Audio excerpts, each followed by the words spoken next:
একজন electrical engineer আর একজন civil engineer আমরা দুজন মিলে সেটা কিতা নিয়ে সেটা ডিসকাস করতেছিলাম, কোন সাইডে গেছিলাম আর ফিউল চার্জ কি আর কিলিগা বিল বেশি আইতেছে।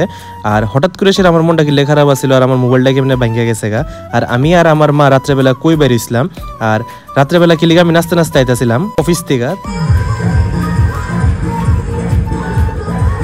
তো এটা জানতে হইলে পুরো ভিডিও একদম লাস্ট অবধি দেখতে হবে, পুরো ভিডিও লাস্ট অবধি দেখো, মজা পাইবা।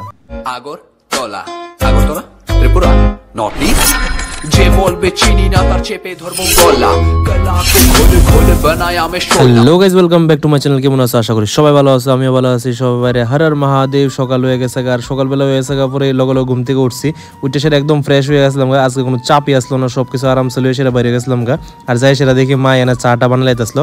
আজকে ভাই এত একটা রিল্যাক্স ফিল হয়েছিল, কারণ বাড়িতে অলরেডি মা আছে আর আমার নিজের কিছু করতে লাগতো না। তার লিগা যাই সেটা একদম পুরো ঘরটার সবকিছু গুছাই না, একদম পুরো ফ্রেশ। ঘুম থেকে উঠছি আরামসে নবাবের মতন, উঠে সেটা এখানে সবকিছু ফ্রেশ আসলো, সবকিছু একদম টিপটপ রেডি আসলো। মা সবকিছু রেডি করেছে আর যাই সেটা দিকে না ভাতও বাইরে দিছে আমার লিগা, ঠিক আছে। তো একদম আরামসে খাইছি, খাইটাই সেটা পুরো সেই মজা করে সেটা আরামসে অফিসে লিগা বাইরে গেছি মারে টাটা করে সেরা। তো বাড়িতে আজকে ভাবতেছিলাম যে আজকে অফিসে যাই, সেটা তো প্রচুর কাজ, কারণ এতদিন তো বন্ধ আছিল, মানে আমি একটু বন্ধ নিছিলাম। তো যার লিগা প্রচুর কাজ পেন্ডিং আছে, তো আমার সব কাজ যায় সেটা কমপ্লিট করতে হইব, কোপ আপ করতে হইব, সবটি ধরতে হইব। কত যে কাজ জমা রয়েছে ভাই, কিছু করে সেটা লাভ নাই। তো যাই হোক, প্রথমে একলা যাইলাম গা মারে আবার টাটা করে সেরা। তো যাইতেছিলাম গা অফিসের ভিতরে, কারণ প্রচুর কাজ যেহেতু পেন্ডিং আছিল, তো একটা এটা নিয়ে সেটা টেনশন আছিল যে আজকের ভিতরে সব কাজ কমপ্লিট করতে পারুম কিনা, কারণ কাজ জমে গেলে গা ভাইডি করতে আর মজা লাগে না, ঠিক আছে। তো দেরি না করে সেটা গেলাম গা অফিসে যাই সেটা একদম সুন্দর প্যান্ডেল রেডি আছিল। এটা হচ্ছে কালকে বিশ্বকর্মা পূজা, যার লেগে এটা প্যান্ডেল রেডি আছিল। আর ভিতরে ঢুকে গেছিলাম গা আমি কন্ট্রোল রুমে যাই সেটা সবকিছু চেক করতেছিলাম, সবকিছু ঠিক আসলো কিনা। এতদিন তো অনেক বেশি মিস করছি, এই সব যন্ত্রটি আমি দেখছিলাম না, ঠিক আছে। ব্রেকার টেকার কিছু দেখছি না। তো আজকে অনেকদিন পর দেখলাম, শান্তি হয়েছে, সবকিছু দেখছি, সবকিছু ঠিক আসলো। তারপরে গেলাম কল অফিসে যাই সেটা দেখলাম যে কোনো কল টল বাকি আছিল কিনা। ইয়ানো দেখলাম যে কল বেশি বাকি না, একটা দুইটা বাকি আছিল। তো তারা বুঝাই দিছি কোন সময় যাইতো, কোন না কিটা করতো। তো এই হিসাবে তারা কল টলটি দিছে দিয়ে সেটা আমি গেলাম সার্ভার রুমে। তো সার্ভার রুমে যাই সেটা দেখলাম এখনো কেউ আইছে না, আমি একলা আইছি। যাই সেটা কাজ করতে বয়ে গেছি গা। আর যাইতে না যাইতে একজনে আইছে, তাইনের বুঝতে আসলো না, তাইনের বিল্ড বলে বেশি আইতেছিল, ঠিক আছে। তো অনেকজনের এটা কমপ্লেন যে বিল বেশি আয়, অ্যাকচুয়ালি বিলটা বেশি আইতেছে না। তাদের আগে যে মিটারটা আছিল এটা স্টপ মিটারে বিল হইতো। স্টপ মিটারে বিল হইলে নিয়ার অ্যাবাউট 30-40 ইউনিটের মধ্যে বিল হয়, যেটার আপনার প্রাইস পড়বো অ্যারাউন্ড 200-300-400 টাকার মধ্যেই বিল আইব, ঠিক আছে। কারণ জ্বালাক বা না জ্বালাক 200-300-400 টাকার মধ্যেই বিল আইব।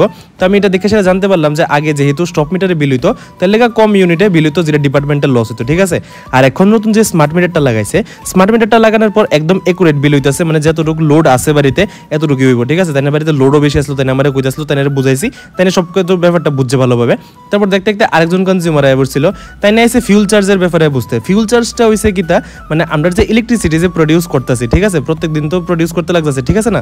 তো প্রডিউস করতে যে ডিজেলটা খরচ হইতেছে, ডিজেলের একটা প্রাইসের একটা অ্যামাউন্ট 1 টাকা করে সেটা লাগে। 1 টাকা পুরা সব কনজিউমার থেকে দেওয়া হইতেছে না, শুধু 77 পয়সা কনজিউমার, যতজন কনজিউমার আছে, আপনি কোন আমরা কোন সবাই মিলে সেটা 77 পয়সা দিব। আর বাকি যে 33 পয়সাটা আছে এটা দিব গভর্নমেন্টে। এটার লিগা পার ইউনিটে, মানে প্রত্যেক এক ইউনিটে 77 পয়সা করে সেটা বেশি আইতেছে। এবার আপনার যদি 200 টাকা করে সেটা 200 ইউনিটের বিল হয়, তাহলে 200 × 77 পয়সা এটা আইব এক্সট্রা ফিউল চার্জ, ঠিক আছে। আর আপনি যদি ফিউল চার্জটা না দেন, তো এটা আবার তারপরের মাসে এরিয়ার হিসাবে আবার ঢুকবো কিছু একটা অ্যামাউন্টে। তো এরকমভাবে করে সেটা আপনার ফিউল চার্জটা ঢুকে। ফিউল চার্জের মধ্যে এরিয়ার আছে, সানড্রিজ আছে, তো ঠিক আছে, এটির ব্যাপারে অন্য আরেকদিন ডিসকাস করুন। এটি এরকমভাবে ঢুকে। তারপর এটি শেষ করছিলাম। তারপরে আরেকজন সিভিল ইঞ্জিনিয়ার আমার এখানে আইছিল, তাই না হয়েছিল IGL এর প্রজেক্টের সিভিল ইঞ্জিনিয়ার। তো তাই এখানে ভোল্টেজ অনেক কম আসলো, ঠিক আছে। তাই একটা টেম্পারি কানেকশন নিছিল, যার লিগে এখানে ভোল্টেজটা কম আছে। তো এটা লিয়ে এসে আমার তাই সাইডে নিয়ে গেছিল যে কি লিগা কম হইতে পারে, কিতা হইতে পারে, ঠিক আছে। তো আমিও তাই লগে করে সেরা গেলাম গা বাইকে করে সেরা। তো যাই সেরা দেখছি যে ওই জায়গার মধ্যে একটা সিঙ্গেল ফেজ ট্রান্সফর্মার আছে, যার লিগা তারা লোডটা একটু বেশি আছে, যার লিগা এখানে ভোল্টেজটা একটু কম আছে। আর এটা হচ্ছে তার এরিয়া, ঠিক আছে। তো আমি যে জায়গাতে দেখছি যে মানে লাইনটা নেওয়া হয়েছে, ওই জায়গার থেকে একটু লোডটা বেশি আসছিল। তো এখানে আমি চেক করতে আয় পড়ছিলাম যে অন্য কোনো ওখান থেকে লোড দেওয়া যাবো কিনা, ঠিক আছে। এই জায়গার থেকে বাদ দিয়ে সেটা অন্য একটা ফেজ থেকে লোড দেবো। তো অন্য ফেজ থেকে যদি লোডটা দেয় তাহলে তারা পাই লাগবো। তো এটার লিগে আমি ভেরিফাই করতে আমি নিজের চোখে দেখতে আইছি। তারপর আমি আমার স্টাফরে পাঠাই সেরা এখানে সব কিছু ঠিক করাবো। দেখো ইলেকট্রিকের জিনিস অনেকটা মানে সেফটির ব্যাপার আছে, ঠিক আছে, অনেক কিছু আছে। তো এটি সবকিছু সবসময় নিজের চোখে দেখা সেরে লাগে। তো আমি আমার ডিউটি একদম ভালোভাবে করতেছি, মানে একদম নিজের চোখে যাই সেটা দেখাইছি যে সাইডটা কতটুকু ডিস্টেন্স, কতটুকু তার আমার টাইনা সেরা নিতে হইব, কিতা কিতা সেফটি কনসার্নস আছে এডি নিয়ে সেরা মানতে হইব। তো এটি সব কিছু দেখতেছিলাম, তার লোক একদম পুরো লাস্ট অব্দি গেছি, লাস্ট খুঁটি অব্দি একদম এই রোদ্রের মধ্যে ভাই সব কিছু দেখলাম, যাই সেটা সব কিছু চেক করলাম যে ঠিক আছে, মানে ঠিকভাবে দিয়ন যাইব না, ঠিক আছে না, কারণ আমার চোখের দেখাতে সব কিছু একদম পারফেক্ট আসলো ওই জায়গার মধ্যে। তো আমি এখান থেকে দীক্ষা সেরা এখান থেকে বাড়ি যেতেছিলাম গা। তো তাইনেও কইছে যে থ্যাংক ইউ এইসব দেখার লিগা। তো তাইনের আমি কইলাম যে কিছু তো না, এটা আমার ডিউটি। তো যেহেতু আমরা নিয়ে গেছে, আমার কোল্ড ড্রিঙ্কস খাওয়াইলো গরমের মধ্যে, আর বাড়িতে আইসি আবার, তারপরে বাড়িতে আইসে তো দেখি ভাই ঘর আরও ফিটফাট একদম পুরো ঝকঝক করতেছে, সব কিছু রেডি। তো এখানে আবার খাইছি, খাইরে সেটা আবার অফিসে যাই গেছি, অফিসে যাই সেটা দেখি আবার 80-90% মতো কাজ এখানে কমপ্লিট প্যান্ডেলের, যেহেতু কালকে পূজা, ঠিক আছে।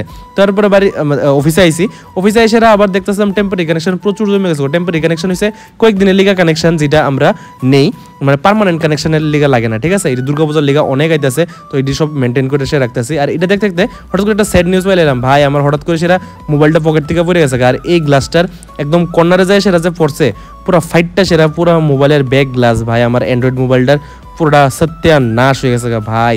সারাটা দিনে তো ভালো গেল, আর এটা দেখে সেটা এত পরিমাণে মনটা খারাপ আসলো ভাই, কিতা কম এত একটা মনটা জ্বলতে আসলো আমার চেহারা দেখে, সেটা তোমরা বুঝতেছো মানে কতটুকু আমার হার্ট হয়েছে ভাই। এটা কেমনি যা নিজে নিজে পড়ে গেছে, আমার ব্যাক কভারটাও আসছিল না, আর একটা গ্লাসটা পড়ে সেটা ফট করে সেরে গেছে ভাই, লিটারালি এক জায়গাতে না, পুরো সবটা জায়গার মধ্যে ছড়ে সেটা ভেঙে গেছে ভাই, কিতা কমু।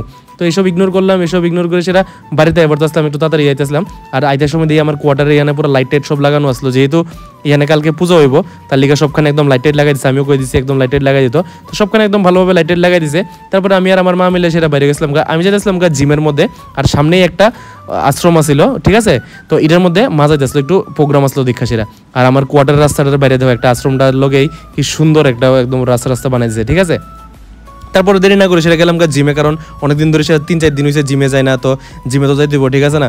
জিমে না গেলে ভাই বডি টডি হইতো না, জিদ্রও হইতে আসতো দুর্গাপূজার আগে, এটা তো হইতোই না। ভাবছিলাম যে পরিমাণে আমি খাইতেছি আজারা মাজারা জিনিস, তেল ময়দা টয়দা, আমার মনে হয় না আর বডি হইব, ঠিক আছে। যাই হোক গেলাম, জিম টিম করলাম আরামসে, তোমরাও করো, একদম বডির ভালোভাবে মেনটেন করো।